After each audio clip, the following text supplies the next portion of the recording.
Assalamualaikum warahmatullahi wabarakatuh. Kami dari kelompok 7 Pendidikan Biologi C 2024 akan menjelaskan tentang materi morfologi batang tumbuhan. Sebelumnya izin memperkenalkan anggota kelompok 7, Salwari Harutul Rais dengan NIM akhir 044, Adelia Febrianti dengan NIM akhir 050, Roro Sofianing Tias dengan NIM akhir 070. Sebelum kita lanjut ke pembahasan materi, sebenarnya apa sih yang kita pelajari di materi kali ini? Yang pertama, kita akan menjelaskan tentang definisi dan fungsi batang. Kedua, tentang struktur batang. Ketiga, bentuk-bentuk batang. Keempat, arah tumbuh batang. Kelima, jenis percabangan batang. Dan keenam, modifikasi batang.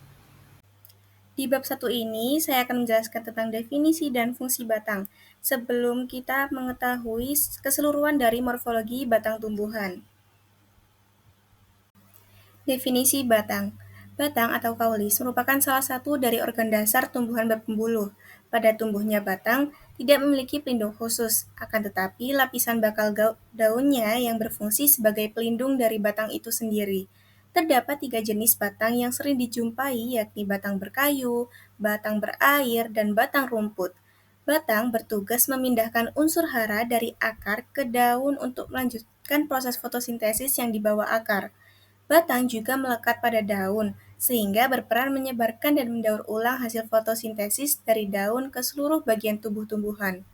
Batang melakukan semua fungsi tersebut karena memiliki struktur jaringan pengangkut, yaitu xilem dan floem, yang juga terdapat pada akar dan tulang daun. Selanjutnya, ciri-ciri batang atau sifat-sifat batang. Yang pertama, berbentuk bulat seperti silindris dan bersifat aktinomorf, yang artinya banyak bidang terbagi menjadi 2 bagian simetris.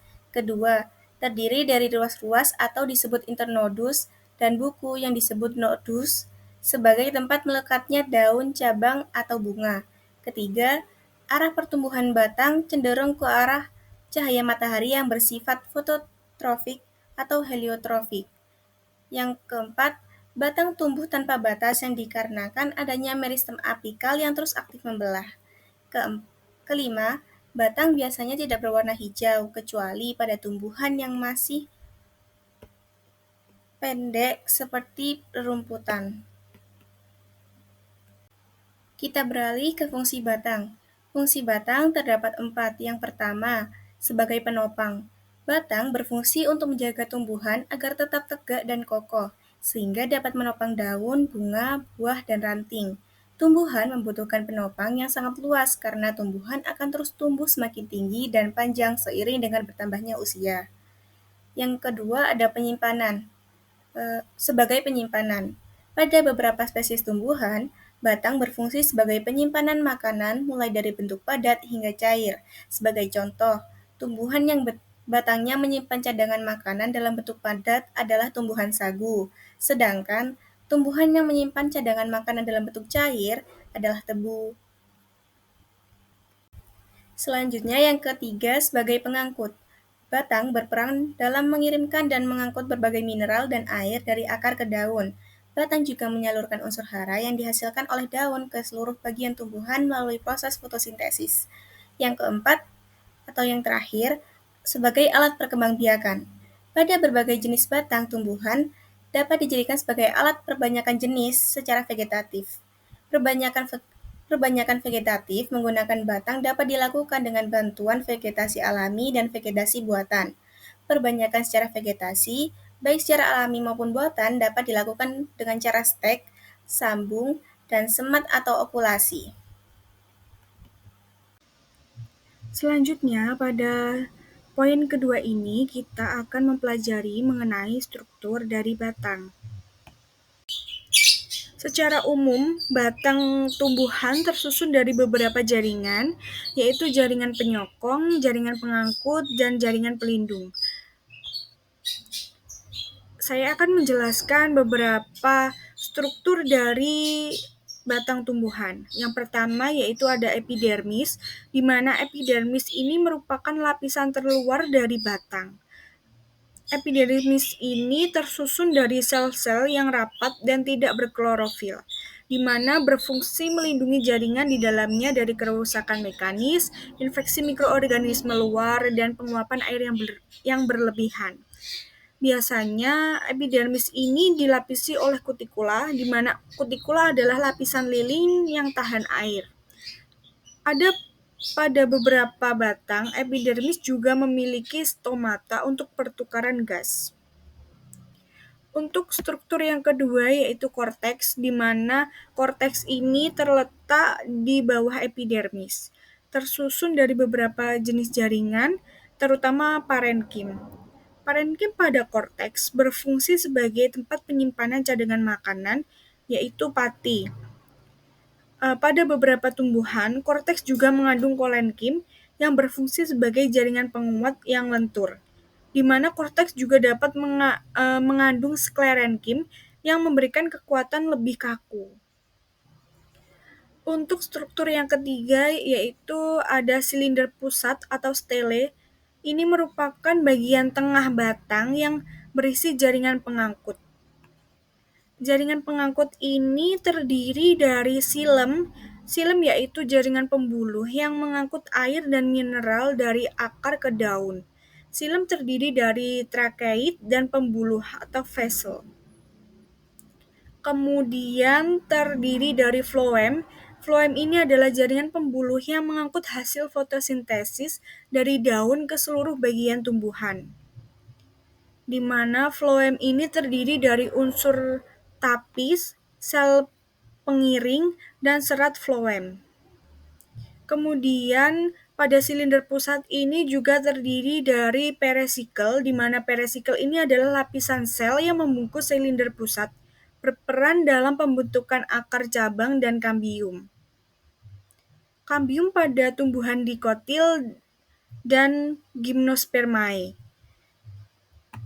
merupakan jaringan meristem lateral yang menghasilkan silem sekunder ke dalam dan floem sekunder keluar, sehingga batang bertambah besar.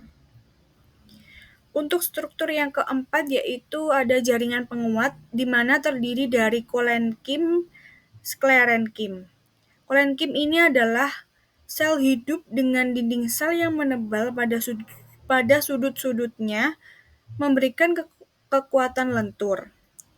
Kemudian sklerenkim adalah sel mati dengan dinding sel yang sangat tebal dan keras. Ini juga memberikan kekuatan kaku. Jaringan penguat ini biasanya terdapat di korteks dan sekitar berkas pembuluh. Untuk struktur yang kelima yaitu berkas pembuluh atau vaskuler, di mana berkas pembuluh ini terdiri dari silem dan floem yang tersusun secara teratur. Pada tumbuhan dikotil, berkas pembuluh tersusun melingkar dengan kambium di antara silem dan floem.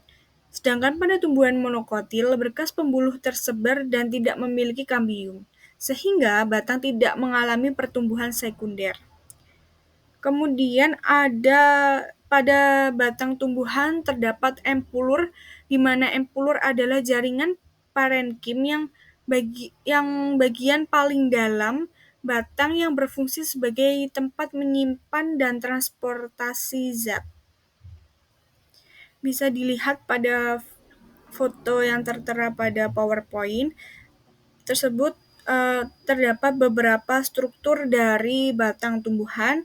Yang terluar ada epidermis, kemudian terdapat korteks yang terdiri dari kolenkim dan sklerenkim, kemudian ada berkas pembuluh, silem, dan floem. Selanjutnya kita masuk pada poin ketiga, yakni mempelajari bentuk-bentuk pada batang. Di sini bentuk-bentuk batang itu dikelompokkan menjadi 3, yakni berdasarkan jenisnya, berdasarkan bentuk penampang melintang, sama berdasarkan permukaan batang. Pada berdasarkan jenisnya, jenis batang itu dibedakan berdasarkan struktur dan kekerasannya. Ada 4, yakni batang basah atau herbaceous, batang berkayu, lignosus, batang rumput, kamus, dan batang mendong atau kalamus. Kemudian pada berdasarkan bentuk penampang melintang itu ada 3, ada batang bulat atau terus, batang bersegi, angularis, sama pipih. Nah, kalau yang berdasarkan permukaan batang, itu ada banyak ini ya, licin, berusuk, beralur, bersayap, berduri, merambat, serta memperlihatkan berkas daunnya. Oke, selanjutnya ini adalah jenis batang berdasarkan struktur dan kekerasannya. Nah, ini ada 4 ya, batang basah, batang berkayu, sama batang rumput, sama batang mendong. Nah, kalau batang basah, dia tuh batangnya itu lunak, berair, pendek. Contohnya itu ada pada tanaman kangkung atau bayam. Nah, itu ada gambarnya ya. Contoh gambar kangkung sama apa itu? Sawi atau bayam itu ya. Terus yang kedua batang berkayu. Dia ini batangnya itu keras serta kuat karena terdiri dari kayu. Nah, biasanya itu dimiliki oleh pohon dan semak-semak. Misalnya ya di gambar itu adalah gambar pohon mangga. Terus yang ketiga adalah batang rumput. Batang rumput, batangnya itu tidak keras. Seringkali memiliki ruas-ruas nyata dan berongga. Contohnya itu pada batang padi atau rumput. Kemudian pada yang keempat ini pada batang mendong. Dia ini mirip sama batang rumput, tapi ruas-ruasnya itu lebih panjang. Contohnya itu ada di tanaman mendong atau Fimbriaceae globulosa. Terus sama lingi atau Stripus grassus sama Ciperanceae. Oke, selanjutnya ini adalah bentuk batang berdasarkan bentuk penampang melintangnya. Jadi si batang itu harus dipotong secara melintang dulu, baru kita bisa lihat gimana bentuknya itu. Ada 5, ada 3 ya. Ada batang bulat atau terus ada batang bersegi atau angularis. Nah, batang persegi angularis ini dibagi menjadi 2 juga, yakni batang yang bentuknya itu kayak segitiga gitu ya, bangun segitiga, sama bentuknya kayak segi 4. Kemudian yang ketiga ini ada batang berbentuk pipi. Nah, si batang pipi ini juga dibagi menjadi 2, yakni Phyllokladia sama Cladodia. Oke, kita bahas dulu satu persatu. Nah, pada batang berbentuk bulat atau terus, ini ada contohnya ya, seperti pada batang pohon bambu. Bisa kita lihat ya, itu adalah potongan bambu yang dipotong secara melintang ya, bentuknya bulat gitu. Terus yang kedua adalah batang bersegi atau angularis. Nah, si batang bersegi angularis ini juga dibagi menjadi 2. Itu kan ada yang bentuknya segitiga ya, atau triangularis. Biasanya nih bisa ditemukan pada batang teki ya. Bisa kita lihat ya di situ kalau dipotong bentuknya kayak segitiga gitu ya. Terus ini ada yang segi 4 atau quadrangularis. Nah, contohnya itu pada markisa, tanaman markisa yang gede itu ya. Jadi batangnya itu kayak bentuk segi 4, segi 4 gitu.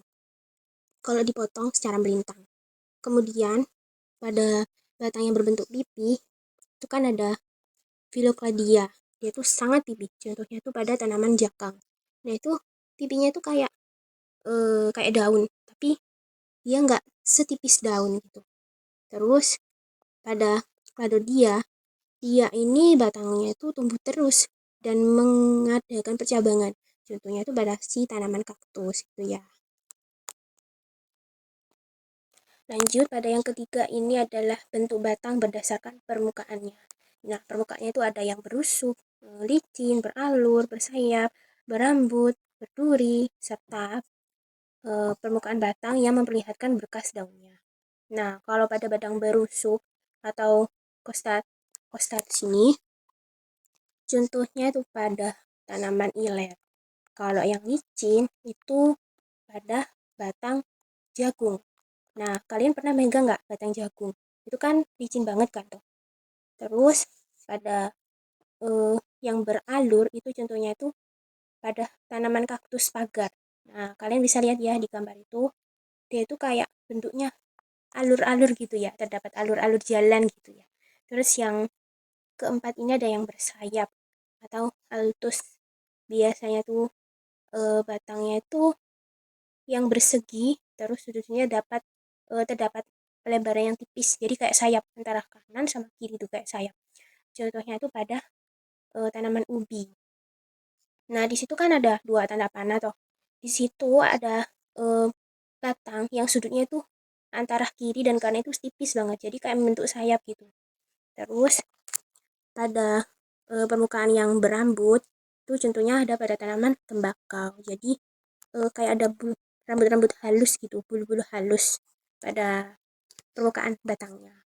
Terus kalau berduri ya pada tanaman mawar. Terus kalau memperlihatkan berkas daun itu contohnya ada pada batang pepaya. Nah, kalian pernah memperhatikan nggak sih kalau eh, kenapa batangnya itu kayak gitu yang batang pepaya? Nah, itu karena dia memang batangnya itu jenisnya memperlihatkan berkas daunnya.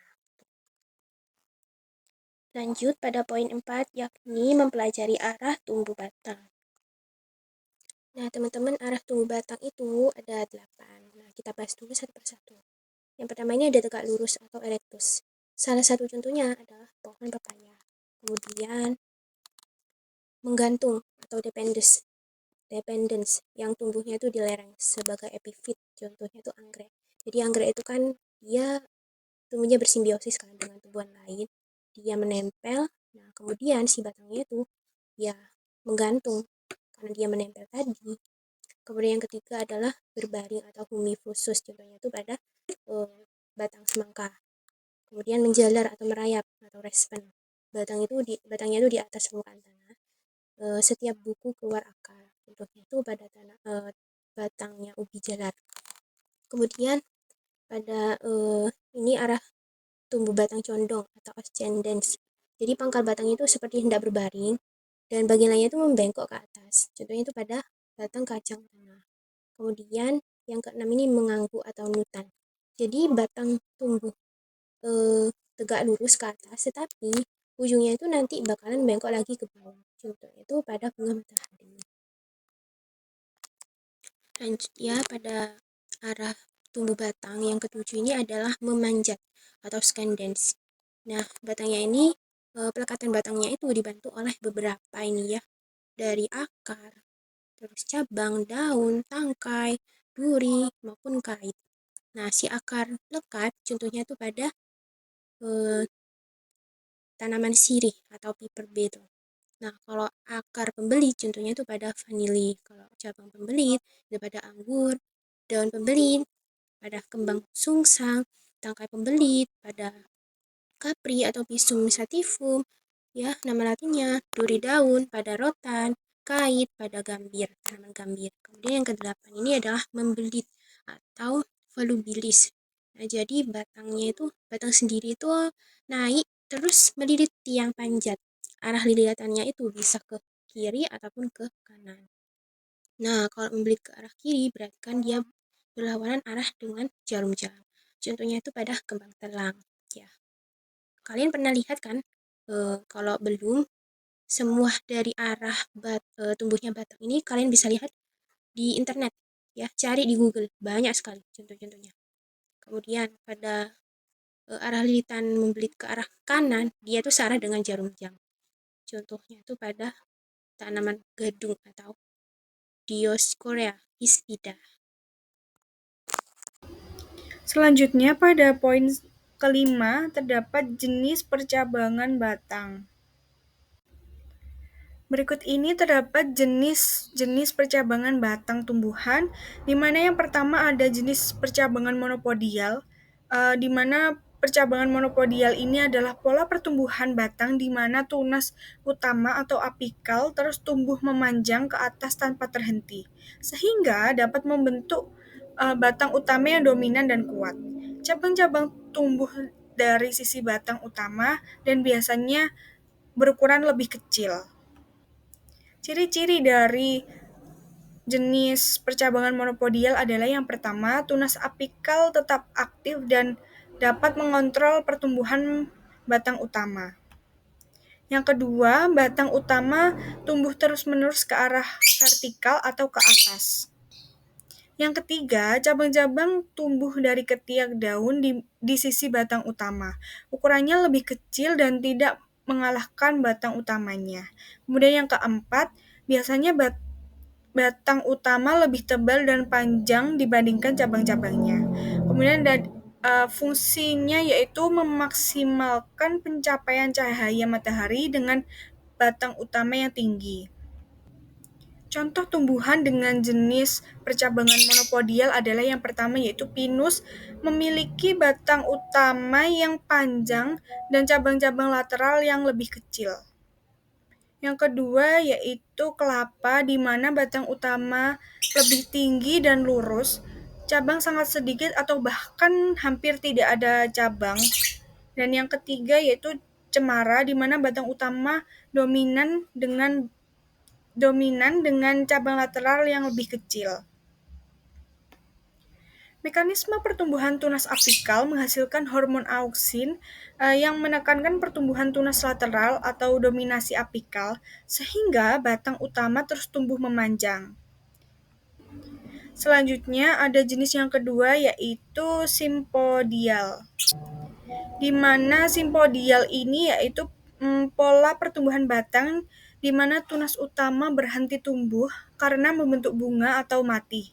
Dan pertumbuhan batang dilanjutkan oleh tunas lateral yang mengambil alih posisi tunas utama. Ciri-ciri dari simpodial ini adalah yang pertama, tunas apikal berhenti aktif setelah periode tertentu. Yang kedua, tunas lateral tumbuh menggantikan tunas utama dan menjadi cabang utama baru. Yang ketiga yaitu karena pergantian tunas utama, batang tampak seperti ranting-ranting yang saling menggantikan.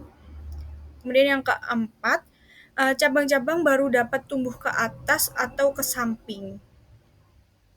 Fungsinya yaitu memungkinkan pembentukan banyak cabang dan daun, karena untuk memperluas area fotosintesis. Contoh tumbuhan dengan jenis batang simpodial yaitu yang pertama bambu, di mana batang utama berhenti tumbuh, cabang lateral dapat mengambil alih. Kemudian ada kembang sepatu, di mana tunas utama berhenti, cabang lateral tumbuh dan menggantikan tunas utamanya. Kemudian ada pisang, di mana batang utama berhenti, tunas lateral tumbuh sebagai pengganti. Mekanisme pertumbuhan tunas apikal ini berhenti memproduksi hormon auksin, sehingga tunas lateral tidak tertekan dan dapat tumbuh menggantikan posisi tunas utama. Kemudian ada jenis yang selanjutnya, yaitu yang ketiga, jenis percabangan dikotom, di mana percabangan ini adalah pola percabangan di mana batang utama membelah menjadi dua cabang yang sama besar dan tumbuh secara bersamaan, membentuk percabangan terbentuk huruf Y. Ciri-ciri dari percabangan dikotom adalah yang pertama, batang utama ini membelah dua cabang yang sama besar. Kemudian yang kedua yaitu proses pembelahan ini dapat terjadi berulang kali di mana menghasilkan pola percabangan yang sama atau yang simetris. Kemudian yang ketiga yaitu tidak ada tunas utama yang dominan, kedua cabang tumbuh seimbang. Kemudian yang keempat, mirip dengan huruf Y atau percabangan dua secara merata. Fungsinya yaitu memaksimalkan penyebaran cabang secara simetris. Contoh tumbuhan dengan jenis percabangan dikotom adalah yang pertama yaitu ganggang, di mana percabangan dikotom umum pada ganggang. Yang kedua yaitu lumut, memiliki percabangan dikotom pada batangnya. Kemudian yang ketiga yaitu ada beberapa paku-pakuan, contohnya paku-pakuan tertentu yang menunjukkan percabangan dikotom.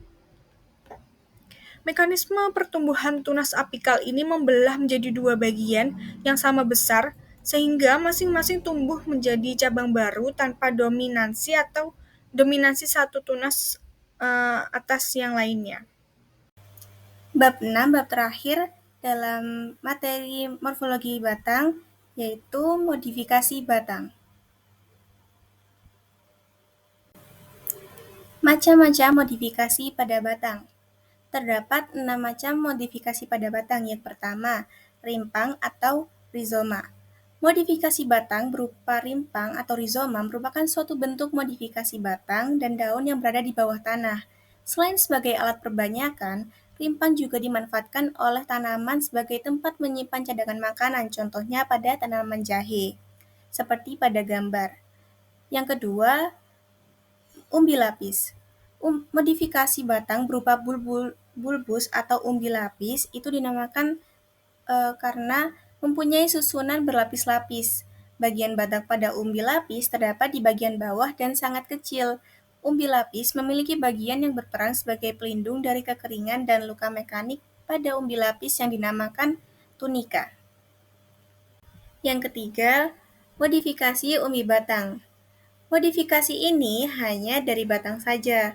Permukaan umbi batang seringkali terlihat licin, terdapat nodus batang dan internodus yang tidak terlalu tampak dengan jelas. Yang keempat ada modifikasi cabang pembelit. Modifikasi batang ini berupa cabang pembelit yang disebut juga dengan sulur cabang. Cabang pembelit adalah cabang atau tunas yang termodifikasi menjadi alat pembelit, biasanya masih menyokong daun-daun kecil. Selanjutnya, modifikasi batang duri dahan, yang merupakan penjelmaan dari dahan atau cabang, yang bagian dalamnya merupakan kayu yang langsung bersambung dengan kayu bagian dalam pada batang. Yang terakhir ada modifikasi pada batang geragih, yang disebut juga dengan stolon. Geragih berkembang dari tunas ketiak daun-daun di bagian bawah batang yang berbentuk cabang yang panjang dan ramping. Geragih dapat menghasilkan daun-daun pada sumbu baru melalui buku-buku atau nodus ketiak tumbuh. Sementara bagian bawahnya terbentuk akar yang dapat membentuk individu baru.